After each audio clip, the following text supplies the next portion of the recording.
Hello.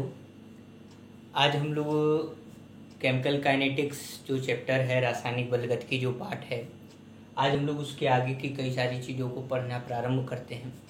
और आज की जो हमारी चीज़ें हैं वह श्योर शॉर्ट प्रश्न हैं जो आपके बोर्ड परीक्षा में पूछे जाते हैं।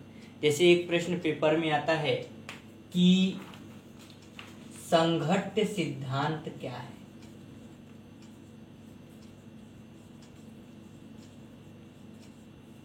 संघट्ट सिद्धांत, या इसका दूसरा नाम भी है टक्कर सिद्धांत। संघट्ट सिद्धांत या टक्कर सिद्धांत, इंग्लिश में इसे हम लोग कहते हैं कोलिजन थ्योरी। ध्यान से समझिए, बहुत ही छोटा सा टॉपिक है। परीक्षाओं में 3 अंक में यह सवाल पूछा जाता है कि संघट्ट सिद्धांत या टक्कर सिद्धांत क्या है, व्याख्या कीजिए। आपको पूरा इसके बारे में लिखना है। 3 या 4 अंक में आता है, श्योर शॉर्ट प्रश्न है। और एक थ्योरेटिकल, इस चैप्टर से जो थ्योरेटिकल रूप में देखा जाए तो आर्डर और मॉलिक्यूलरिटी, कोटि और आणविकता के बाद जो सबसे इम्पॉर्टेंट क्वेश्चन बन करके पेपर में आता है वो संघट्ट सिद्धांत या टक्कर सिद्धांत के बारे में है। अब इसमें आपको बोर्ड परीक्षा में लिखना क्या है, अगर आप बुक में देखेंगे तो करीब 1 से 1.5 पेज में पूरी इसके बारे में जानकारी दी गई है। लेकिन बोर्ड परीक्षा के हिसाब से आपको उस जानकारी में जो मेन पॉइंट है, जो मेन बिंदु हैं, उनके बारे में लिखना जरूरी है। तो आज हम लोग इस सिद्धांत के बारे में जानेंगे। इसके कौन कौन से बिंदु हैं, कौन कौन से पॉइंट हैं जिनको आपको बोर्ड परीक्षा में लिखना है, आप उसके बारे में जानेंगे। तो सबसे पहले नाम देखते हैं। नाम है संघट्ट सिद्धांत। कोलिजन, कोलिजन का मतलब होता है टकराव, टकराना। अब आप सोच रहे होंगे कि यह रासायनिक बलगतिकी का चैप्टर था, इसमें हम दर वगैरह निकाल रहे थे, बीच में ये टकराने से क्या मतलब है, आखिर यहाँ पर टकराने का यूज क्यों किया गया। तो इसका मैं आपको आंसर बताना चाहता हूँ कि जब कोई भी रासायनिक अभिक्रिया होती है, जैसे मान लीजिए हमने एक बर्तन में कोई रासायनिक अभिक्रिया करा रहे हैं, तो यहाँ पर जो अभिकारक है, अभिकारक का इंग्लिश होता है रिएक्टेंट, अभिकारक आपस में लड़ता है और तभी उत्पाद बनता है। यानी कि उत्पाद बनाने के लिए रिएक्टेंट का आपस में टकराना जरूरी है। पहला जो इस सिद्धांत का मुख्य पॉइंट है कि किसी भी रासायनिक अभिक्रिया में उत्पाद तभी बनेगा जब रिएक्टेंट अभिकारक के कण आपस में टकराएंगे। In any chemical reaction when molecules of reactant collides each other then it form product. ध्यान दीजिए, जैसे अगर आपको क्या करना है, आपको लिखना है तो आपके मार्कर का पॉइंट और बोर्ड का आपस में टकराना जरूरी है। आपको पढ़ना है तो आप और हम जो पढ़ा रहे हैं, हम दोनों का आपस में टकराना, आपस में एक दूसरे से मिलना, बात करना, समझना, देखना जरूरी है। उसी प्रकार से किसी भी केमिकल रिएक्शन में अगर आपको प्रोडक्ट बनाना है तो रिएक्शन के अंदर के रिएक्टेंट का आपस में टकराना जरूरी है। यानी कि कोलिजन थ्योरी, संघट्ट सिद्धांत का जो पहला पॉइंट है, पहला पॉइंट यही है कि जब किसी रासायनिक अभिक्रिया में अभिकारक आपस में टकराएंगे तभी उत्पाद बनने वाला है, अन्यथा उत्पाद नहीं बनेगा। जैसे आप जब चाय बनाते हैं तो चाय के पतीले में चीनी, चाय पत्ती, पानी इत्यादि को एक साथ मिलाते हैं और वहां पर उनके कणों के बीच में आपस में टकराव होता है। ऐसा तो है नहीं पानी को खूब गर्म कर लीजिए, चीनी चाय पत्ती को अलग गर्म करिए और लास्ट में सब मिला दीजिए तो चाय उसी तरीके से बन जाएगी, ऐसा नहीं है। उनका एक साथ एक जगह पर आकर आपस में टकराना जरूरी है। और यह सिद्धांत बताता है कि अगर 2 कण हैं, 2 रिएक्टेंट हैं और दोनों में मिलकर अगर प्रोडक्ट बनाना है दोनों का, तो दोनों का आपस में कोलिजन यानी कि टकराव होना चाहिए। अगर टकराव नहीं होगा तो प्रोडक्ट बनने वाला नहीं। बात क्लियर हो गई? इस थ्योरी में क्या है समझ में आया? पहला पॉइंट अभी हमने आपको बताया कि टक्कर सिद्धांत संघट्ट सिद्धांत वह सिद्धांत है जो हमें रासायनिक अभिक्रिया में बताता है कि अभिकारक आपस में टकराना जरूरी है। अगर टकराएंगे नहीं रिएक्टेंट तो उत्पाद प्रोडक्ट बनने वाला नहीं है। क्लियर है पहला पॉइंट? दूसरा पॉइंट, अब टक्करों में भी कुछ ऐसी टक्कर होती हैं जिनसे प्रोडक्ट बनता है और कुछ ऐसी टक्कर होती हैं जिनसे प्रोडक्ट नहीं बनता। मतलब कुछ टक्करें ऐसी हैं जो प्रोडक्ट बना रही।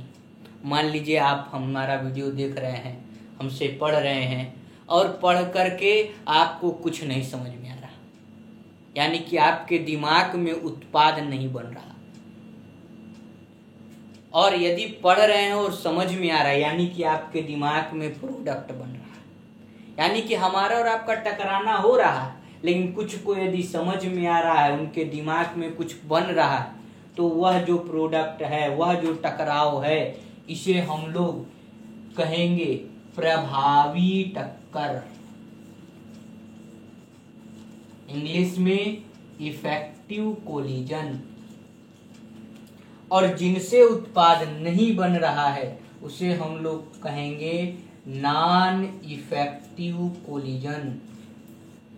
बात समझ में आ रही है? यदि हम पढ़ाएं, आपको समझ में आए, आपके दिमाग में कुछ बने, तो हमारा और आपका जो टकराना है वह प्रभावी टक्कर है, वह इफेक्टिव कोलिजन है। लेकिन अगर हम पढ़ाएं और आपके दिमाग में कुछ समझ में ना आए, आपके दिमाग में कोई प्रोडक्ट न बने, तो अगर यह प्रोडक्ट नहीं बन रहा है, हम लोग टकराए जा रहे हैं लेकिन प्रोडक्ट बनने वाला है ही नहीं, तो ऐसे टक्करों को केमिस्ट्री की भाषा में नॉन इफेक्टिव कोलिजन, अप्रभावी टक्कर कहते हैं। फिर से समझिए, कहने का मतलब ये है कि उत्पाद बनाने में जो टक्करें मदद करती हैं उन्हें हम लोग प्रभावी इफेक्टिव कोलिजन कहते हैं, और उत्पाद बनाने में जो टक्कर मदद नहीं करती उसे हम लोग नॉन इफेक्टिव कोलिजन कहते हैं। बात क्लियर हो गई? तो ध्यान दीजिए, हमने 2 पॉइंट पढ़े। पहला पॉइंट क्या पढ़ा? पहला पॉइंट ये पढ़ा कि कोलिजन थ्योरी के अंतर्गत पहला पॉइंट ये पढ़ा कि आपका रिएक्टेंट आपस में टकराएगा तभी प्रोडक्ट बनेगा। रिएक्टेंट के टकराने में भी 2 प्रकार की टक्कर होंगी, 2 प्रकार के कोलिजन होंगे, एक जो उत्पाद बनाए और एक जो उत्पाद न बनाए, एक जो प्रोडक्ट बनाए, एक जो प्रोडक्ट न बनाए। अगर प्रोडक्ट बनाते हैं तो उन्हें प्रभावी टक्कर कहते हैं, इफेक्टिव कोलिजन कहते हैं, और अगर प्रोडक्ट नहीं बनाते हैं तो उन्हें हम लोग नॉन इफेक्टिव कोलिजन, अप्रभावी टक्कर कहते हैं। यानी कि अभी 2 पॉइंट आप लिखोगे तो कम से कम बोर्ड परीक्षा में आपका आधा पेज और डायग्राम के साथ हो जाएगा। अब तीसरा पॉइंट यहाँ देखिए, तीसरा पॉइंट इसी सिद्धांत में बताया गया एक टॉपिक है, उसका नाम है सक्रियण ऊर्जा। तीसरे पॉइंट में सक्रियण ऊर्जा, जिसे हम लोग इंग्लिश में एक्टिवेशन एनर्जी कहते हैं, इसे हम लोग E से लिखते हैं। किससे लिखते हैं? E और उसके नीचे छोटा सा a। तीसरा पॉइंट इसी सिद्धांत में सक्रियण ऊर्जा के बारे में बताया गया है, उसको डिफाइन किया गया। मतलब हर एक पॉइंट में कुछ न कुछ चीजें डिफाइन की गई। तीसरे में हमने E के बारे में डिफाइन किया, सक्रियण ऊर्जा। नाम से ही पता चलता है, सक्रियण, सक्रिय करने में लगी गई ऊर्जा। जैसे आप पढ़ रहे हैं, आपको हम पढ़ा रहे हैं, अपनी एनर्जी खर्चा कर रहे हैं, अपनी एनर्जी खर्चा करके आपको हम पढ़ा रहे हैं, आपको हम सक्रिय कर रहे हैं कि बोर्ड में ऐसा होगा, ऐसा पढ़ो, ऐसा पढ़ो। तो हमारी एनर्जी आपके ऊपर जब खर्चा हो रही है ताकि आप पढ़ें, आपके दिमाग में प्रोडक्ट बने, आप पेपर में अच्छा कर पाए, तो हमारे द्वारा जो दी गई ऊर्जा है जो आपको सक्रिय करती है पढ़ने के लिए, उसे हम लोग क्या कहते हैं? सक्रियण ऊर्जा। अगर केमिस्ट्री में देखें तो रिएक्टेंट को दी जाने वाली वह ऊर्जा जो रिएक्टेंट को सक्रिय करती है। जैसे चाय बनानी है तो नीचे से गर्म करके हम लोग जलाते हैं, गैस जलाते हैं ताकि बन सके। नहीं जलाएंगे, फ्रिज में रख देंगे तो क्या चाय बनेगी? नहीं, क्योंकि हमें सक्रिय करने के लिए उसे कुछ हीट देनी पड़ेगी, कुछ ऊर्जा देनी पड़ेगी। बात समझ में आ रही? तो हर एक रासायनिक अभिक्रिया में रिएक्टेंट को सक्रिय करने के लिए जो ऊर्जा दी जाती है उसे सक्रियण ऊर्जा, एक्टिवेशन एनर्जी कहते हैं। अब कोई पूछेगा रिएक्टेंट को सक्रिय करने में क्या मतलब? कहिए, सक्रिय करेंगे तभी ना रिएक्टेंट आपस में टकराएंगे, तभी ना प्रोडक्ट बनेगा।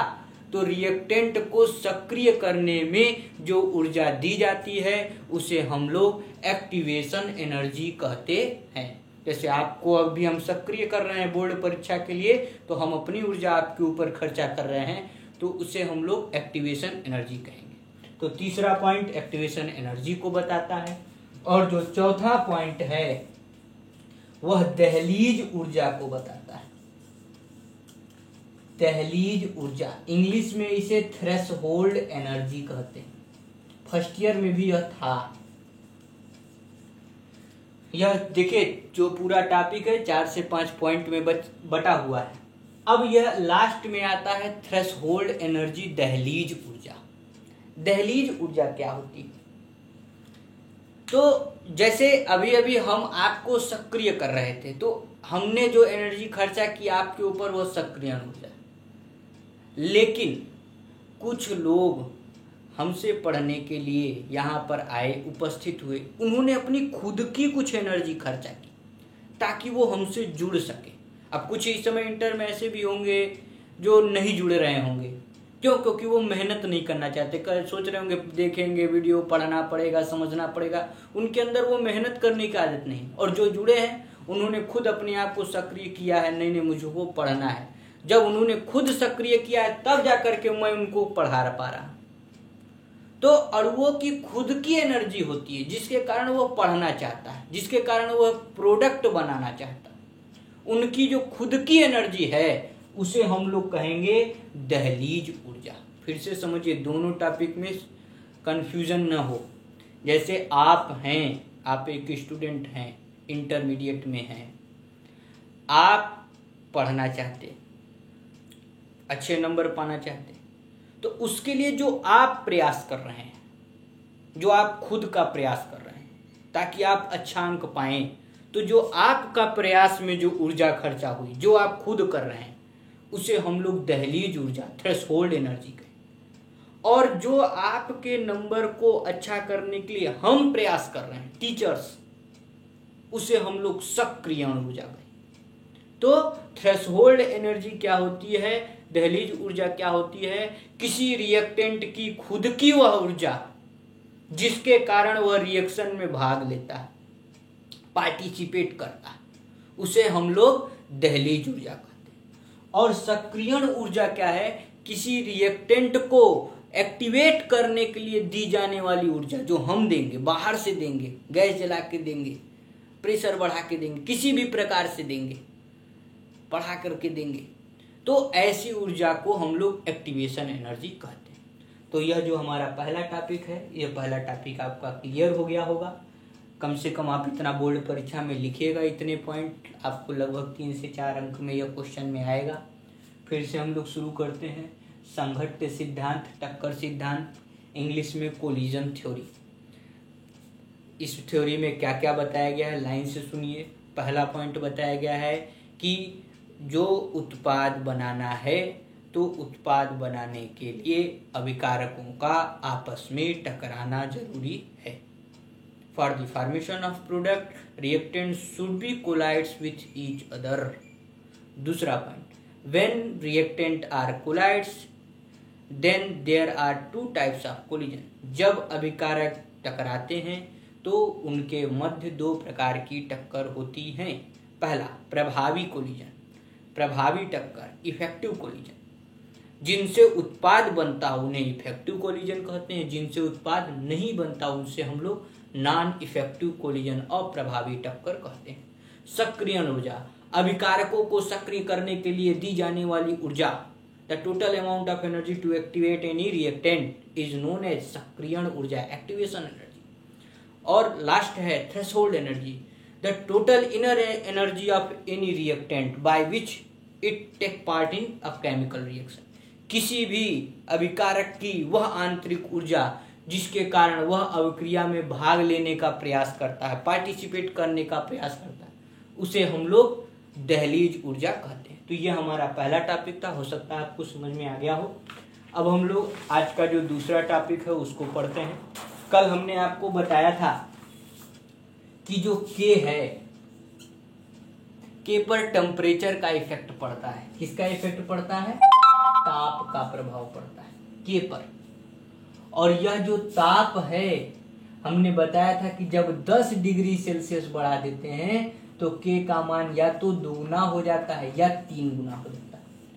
ये पॉइंट है, ये बात है। ऐसा इसलिए है कि कई सारे रिएक्शंस में वैज्ञानिकों ने करा करके देखा तो उन्होंने पाया कि या तो 2 गुना हो गया या तो 3 गुना हो गया। और इसको श्योर शॉर्ट सॉल्व करने का काम आर्हीनियस ने किया। उन्होंने एक समीकरण दिया जिसे हम लोग आर्हीनियस समीकरण कहते हैं। समीकरण होता है K equal to A e minus A by R T. यहां जो ए है फार्मूले में, ए को हम लोग आर्हीनियस नियतांक, आर्हीनियस फैक्टर कहते हैं। ई जो है वो एक्सपोनेंशियल है, मैथ का टर्म है, जिसे लॉग का उल्टा इस एक्सपोनेंशियल कहलाता है। ई ए, अभी अभी हमने ई ए के बारे में आपको बताया, ई ए एक्टिवेशन एनर्जी, सक्रियण ऊर्जा है। आर, आर के बारे में आप जानते होंगे, नियतांक है, गैस नियतांक, गैस कांस्टेंट। और टी टेम्परेचर, के रेट कांस्टेंट। मतलब इस फार्मूले में हर एक चीज को आप जाने। के क्या है? Rate constant. ए नियतांक है। ई एक्सपोनेंशियल है, लाग का उल्टा, जैसे साइन का उल्टा साइन इनवर्स होता है। साइन का उल्टा साइन इनवर्स भी लिखा जाता है, या साइन का उल्टा जो है कोसेक भी कह सकते हैं हम लोग। उसी तरीके से ई ए क्या है? Activation energy. आर क्या है? Gas constant. टी क्या है? ताप। यह है आपका आर्हीनियस समीकरण। इस समीकरण को हम लोग डायरेक्ट फार्मूले में प्रूफ नहीं कर सकते, फार्मूले में लिख नहीं सकते। अब हम लोग इसको प्रूफ करेंगे। पहले इससे हम लोग एक फार्मूला बनाएंगे। तो जैसे ये लिया है, हम लोग क्या करेंगे, दोनों तरफ लॉग लेंगे, टेकिंग लॉग बोथ साइड, दोनों तरफ लॉग ले लीजिए। हो सकता है आपको ये प्रूफ थोड़ा सा डाउट रहे, समझने में दिक्कत हो, लेकिन आसान है। दोनों तरफ लॉग ले लिया, वैल्यू में कोई चेंज नहीं होगा। लॉग ब्रैकेट में ए dot E minus E A by R T. Log के, उस दिन अभी हमने बताया था कि जब लॉग एम डॉट एन होता है तो इसे log M plus log N लिख देते। तो यहाँ लॉग ए डॉट ई है तो यहाँ पर से यह टूट जाएगा, यह हो जाएगा log A plus log E minus E A by R T. Clear है? जैसे log a dot m dot n है तो m को अलग लिखते हैं, n को अलग लिखते हैं प्लस के फॉर्म में, वैसे हमने इसको यहां से क्या कर दिया, तोड़ दिया। अब अगला जो स्टेप है, log k equal to log a। एक फार्मूला हमने और भी बताया था, अगर आपको याद हो। क्या बताया था कि log m के घाते n, अभी कल या परसों के वीडियो में आपको बताया था कि यदि log m है और उसके पावर में कुछ है तो वह पावर वाला टर्म आगे आ जाता है। तो यह जैसे यहाँ log e है और इसके पावर में कुछ है ना, तो यहाँ पर हम यह फार्मूला यूज करेंगे, यह जो पावर वाला टर्म है यह आगे आ जाएगा और बचेगा log e। क्लियर है? फिर से देखिए, यहाँ पर फार्मूला हमने कौन सा यूज किया, log m के पावर n, वैल्यू होती है n log m। और यहाँ पे हमने क्या, कौन सा फार्मूला यूज किया था, log m डॉट n, इसका होता है log m प्लस n। ठीक है? तो यहाँ तक हम लोग समझे। अब log जो e है, यहाँ पे प्लस है, ये माइनस है, तो माइनस हो जाएगा माइनस EA/RT। log जो e है इसका बेस भी e है। जितने भी log हम लेकर के सुबह से चलते हैं, हमने बताया ना, ये सब बेस e पर ही लेके चलते हैं।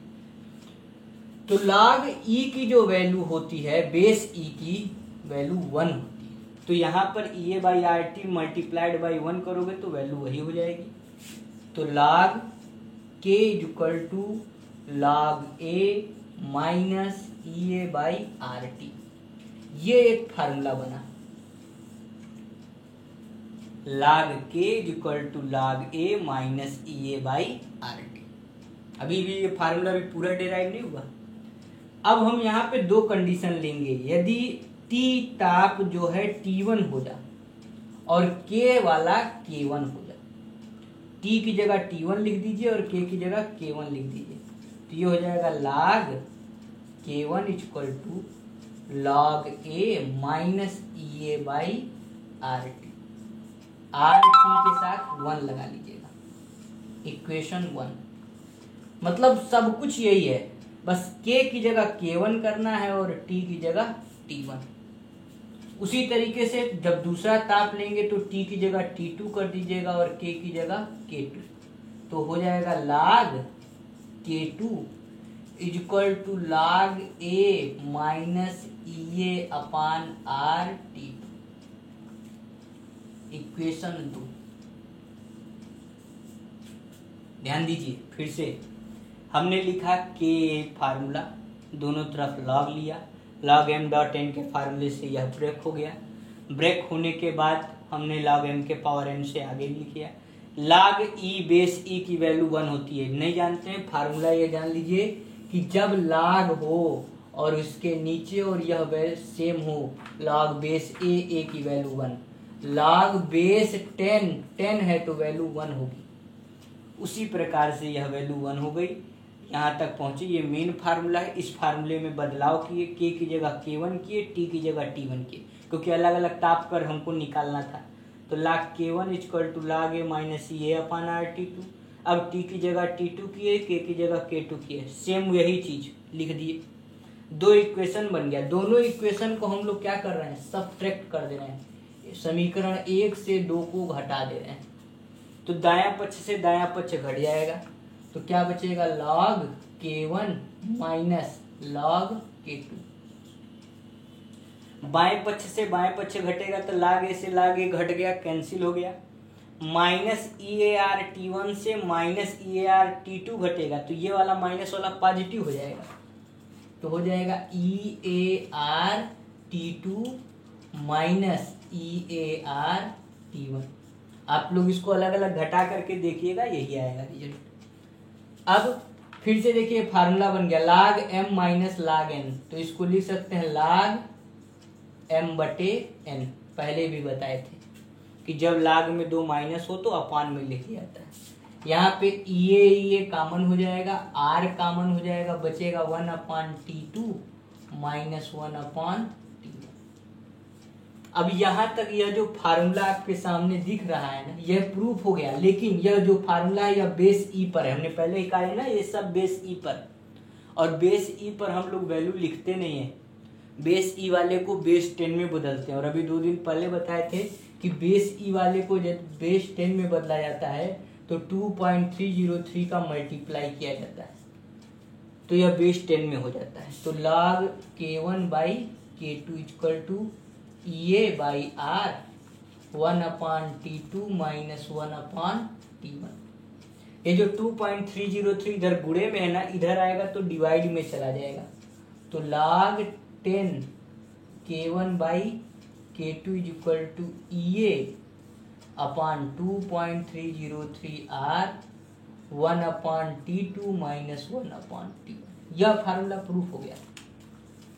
अच्छा, इसी में हल्का सा चेंजेस हैं। अगर कहीं कहीं कुछ किताबों में log बेस 10 K2 को ऊपर लिखा है, K1 को नीचे लिखा है, तो यहाँ पर भी ये बदलाव आ जाएगा। ऐसा इसलिए है क्योंकि हमने 1 से 2 को घटाया, लेकिन अगर 2 से 1 को घटाएंगे तो दूसरा फार्मूला भी आ जाएगा। कुछ जगहों पर इसी को एलसीएम भी लेकर के लिखा है, तो यह भी जानिएगा। यह जो इफेक्ट है इस समीकरण को आर्हीनियस ने दिया। आर्हीनियस ने मुख्यतः यह समीकरण दिया। इस समीकरण को मैथमेटिकल रूप में हम कैसे यूज कर सकते हैं उसको हमने यहाँ डिराइव किया है, डिराइव करके बताया है। तो आज के लिए इतना ही। अब चैप्टर्स के कुछ न्यूमेरिकल ही बाकी रह गए हैं, उसको हम लोग कल पढ़ेंगे।